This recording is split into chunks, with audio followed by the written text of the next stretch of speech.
Hello students. तो हमारा आज का कॉन्सेप्ट ऑफ द डे है वो है हमारा मेटामेरिज्म। ठीक है। तो इसमें हम क्या होते हैं मेटामर्स। पहला क्वेश्चन ये राइज होता है आपके माइंड में। सो जो कंपाउंड्स होंगे having the same molecular formula, हमें पता है मॉलिक्यूलर फार्मूला तो सेम ही हो रहा है। ठीक है, same molecular formula but different number of carbon atom. क्या हमने बोला? Different number of carbon atom. जो कार्बन एटम होंगे ना, और एल्काइल ग्रुप भी बोल सकते हैं, है ना, ऑन आइदर साइड, मतलब आप समझो दोनों ओर ऑफ द फंक्शनल ग्रुप।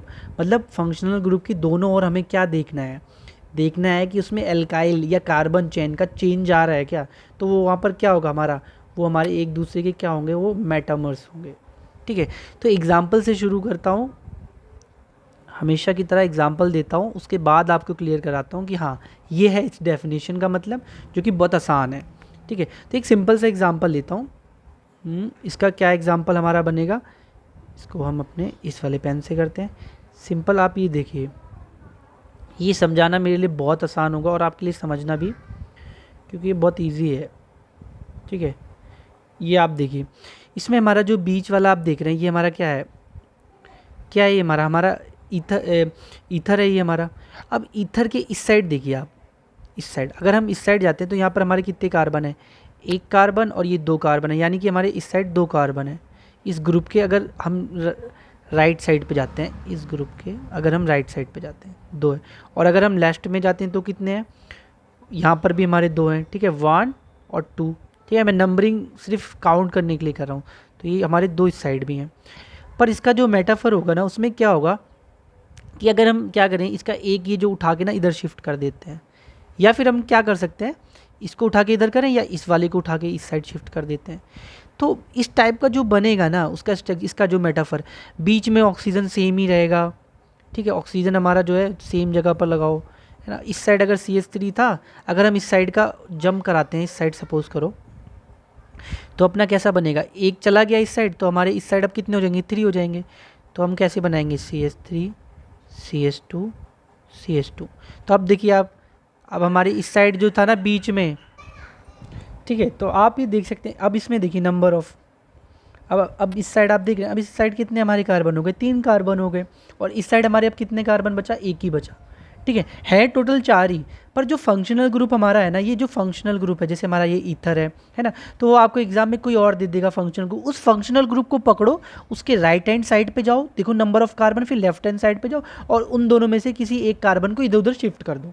ठीक है, तो वही आपस में, अब जैसे ये दोनों क्या है, ये इसका फर्स्ट वाला सेकंड वाले का क्या है, ये इसका मेटामर्स है। ठीक है, अब मैं दिखाता हूँ आपको, एक और एग्जांपल से समझाता हूँ। एक और एग्जांपल लेते हैं।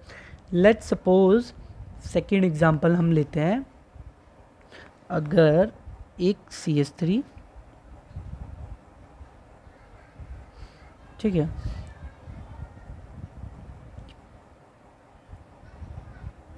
CH3 CH2, और ये हमारा NH CH2, और ये हमारा CH3।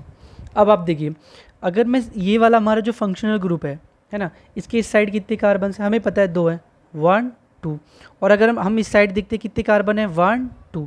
तो अगर काउंट करते हैं तो सेम ही कार्बन है, 2 इस साइड है और 2 इस साइड है। ठीक है, अब जो इसका मेटाफर होगा, वो आपको क्या लगता है, आपको बस कुछ नहीं करना है, आपको क्या करना है, इस साइड वाला कार्बन इस साइड शिफ्ट कर दो एक, या इस साइड वाला इस साइड कर दो। ठीक है, दोनों में से एक कोई कार्बन को हमें शिफ्ट करना है।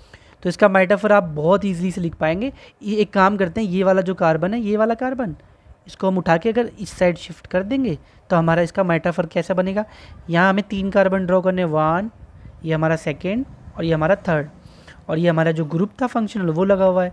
और अब इस साइड कितने बचेंगे, एक ही कार्बन बचेगा। तो अब आप देख सकते हैं कि ये वाला जो है ना, अब इसके इस साइड तो सिर्फ एक ही बचा है, क्या बचा है, एक ही मिथाइल, एक कार्बन बचा है।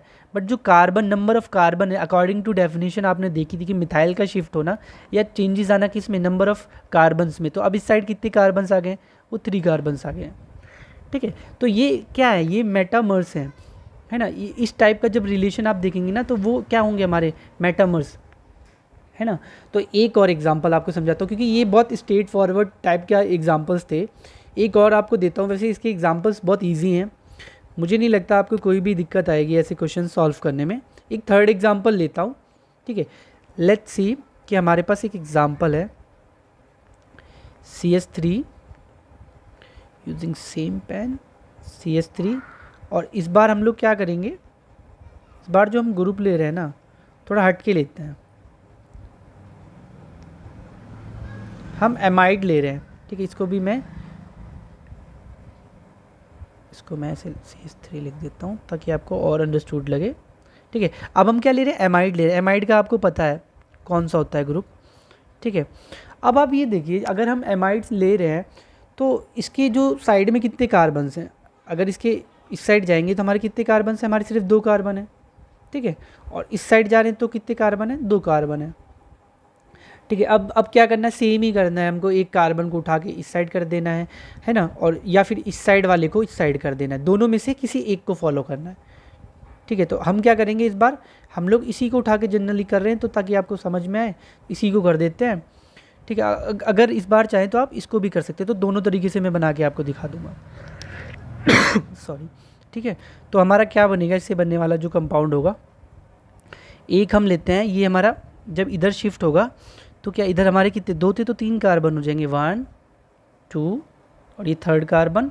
और हमारा जो फंक्शनल ग्रुप था वो क्या था, हमारा कार्बन डबल बॉन्ड ऑक्सीजन, और ये हमारा NH, और इसके साथ हमारा जो जुड़ा हुआ था वो रहेगा। ये सिंपल हमारा बन गया कंपाउंड, ठीक है। अब आप इसमें देख सकते हैं आसानी से कि ये जो हमारा फंक्शनल ग्रुप है, सेंटर में अपना फंक्शनल ग्रुप जो हमने स्टार्ट में हमारा क्या था, हमारा जो एमाइड था फंक्शनल ग्रुप, उसके अब साइड में देखिए, अब इधर हमारे कितने कार्बन्स आ गए हैं, 3 आ गए हैं, और इधर हमारा कितना बचा है, 1।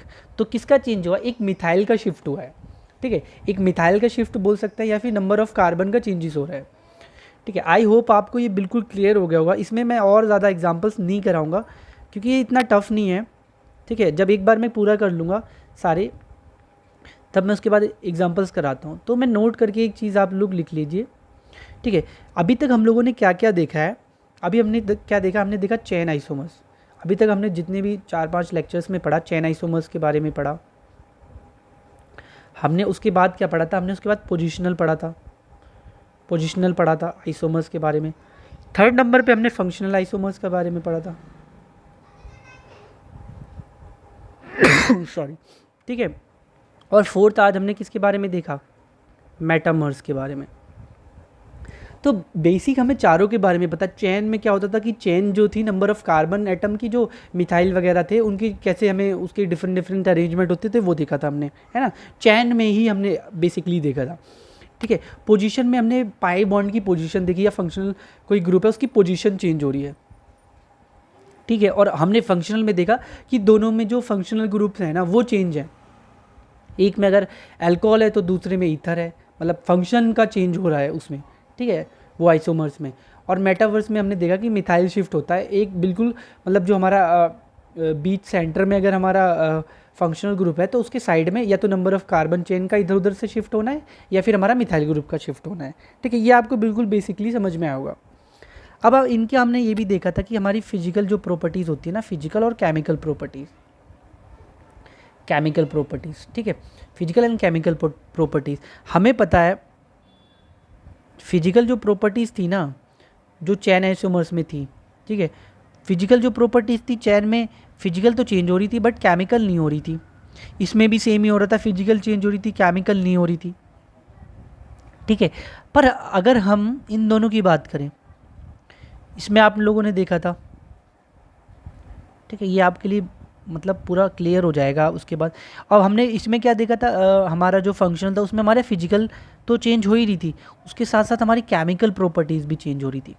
आपको याद होगा लास्ट लेक्चर में मैंने बताया था कि फिजिकल और केमिकल दोनों चेंज हो रहे हैं, है ना। बट इसमें क्या होता है, इसमें हमारी सिर्फ क्या चेंज होती है, इसमें हमारी सिर्फ फिजिकल चेंज होती है, बट हमारी केमिकल नहीं चेंज होती हैं।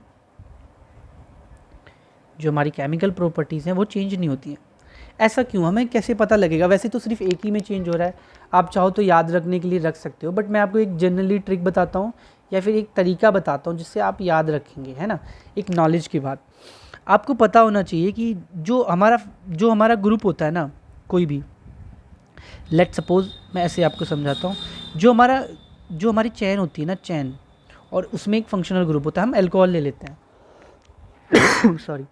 तो हमारा जो ये आप देख रहे हैं ये चैन होता है ना, चैन जो रिस्पॉन्सिबल होती है ना, ये चैन रिस्पॉन्सिबल होती है, याद रखेंगे आप सभी, फिजिकल प्रॉपर्टीज़ के लिए, फिजिकल प्रॉपर्टीज़ के लिए।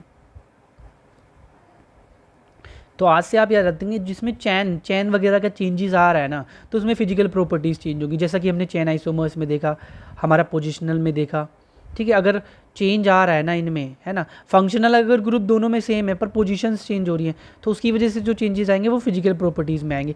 लेकिन अगर दो फंक्शनल ग्रुप दे रखे हैं डिफरेंट दो में, जैसे कि किस में था, फंक्शनल ग्रुप में था, दो फंक्शनल ग्रुप होते थे जब दो आइसोमर्स थे एक दूसरे के, तो उसमें दो फंक्शनल ग्रुप एग्जिस्ट करते थे, फंक्शनल ग्रुप का डिफरेंस की वजह से वो आइसोमर्स होते थे। तो उसमें क्या चेंजेस आएगा, उसमें केमिकल प्रॉपर्टीज़ चेंज आएंगी, उनमें क्या होगा, केमिकल प्रॉपर्टीज़ में चेंजेस आया था। समझ रहे हैं आप? तो केमिकल प्रॉपर्टीज़ किस में चेंज आएगी, फिजिकल प्रॉपर्टीज़ के लिए कौन रिस्पॉन्सिबल होगा, और फिजिकल प्रॉपर्टीज़ में क्या, जैसे हमारा बॉइलिंग पॉइंट आपने पढ़ा होगा ना, बॉइलिंग पॉइंट, मेल्टिंग पॉइंट, है ना। जब मैं आपको एल्केन पढ़ाऊंगा या एल्कीन पढ़ाऊंगा तब मैं वहाँ पर आपको बताऊंगा कि फिजिकल प्रॉपर्टीज़ में कैसे चेंज आता है, कैसे नंबर ऑफ़ कार्बन बढ़ने से क्या होता है, मेल्टिंग पॉइंट बढ़ेगा घटेगा क्या होगा, वो ये बातें हम आगे देखेंगे। बट अभी आपको सिर्फ ये याद रखना कि चेन की वजह से क्या होता है, फिजिकल प्रॉपर्टीज़ में चेंज, और फंक्शनल ग्रुप की वजह से हमारी केमिकल प्रॉपर्टीज़ में चेंज। आई होप आपको बिल्कुल क्लियर हुआ होगा। मिलते हैं नेक्स्ट लेक्चर में, बाय बाय।